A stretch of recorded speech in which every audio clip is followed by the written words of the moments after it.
We are Heart Attack Productions. Our hypothesis is that people who are chronic coffee drinkers will have a greater change in heart rate while watching TV than those who do not drink coffee. People who are chronic Coke drinkers will have a greater change in heart rate while reading than those who do not drink Coke. Data was collected by students in an anatomy lab who took their heart rate before and after watching TV and reading, and indicating whether they were chronic coffee drinkers and chronic Coke drinkers. Coffee and Coke both contain caffeine. When our bodies are exposed to caffeine, our central nervous systems are stimulated. Our heart rates are also affected. Caffeine is similar to a nucleoside called adenosine. Adenosine slows nerve activity, which makes us tired. Because caffeine is so similar, it can bind to adenosine receptors and block them. Then, the body produces epinephrine. Epinephrine then stimulates the heart to beat faster.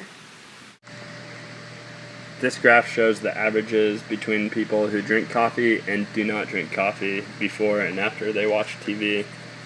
There was no significant change in heart rate of people who are not chronic coffee drinkers while watching TV.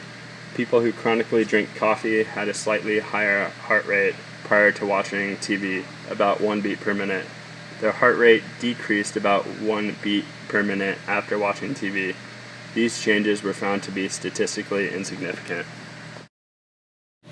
This graph shows the average heart rates of Coke drinkers versus people who don't drink Coke before and after reading.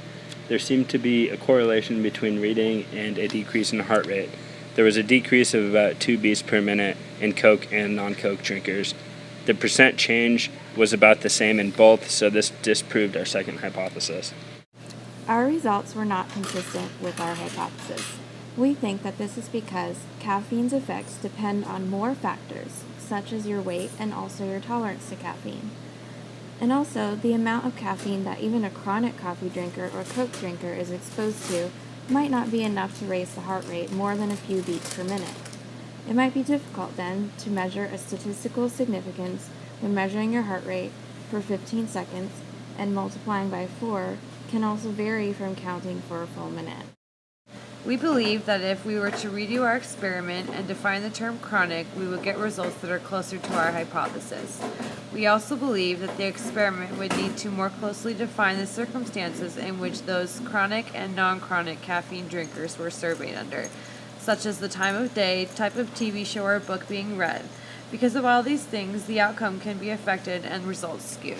In conclusion, our hypothesis was not supported by our data.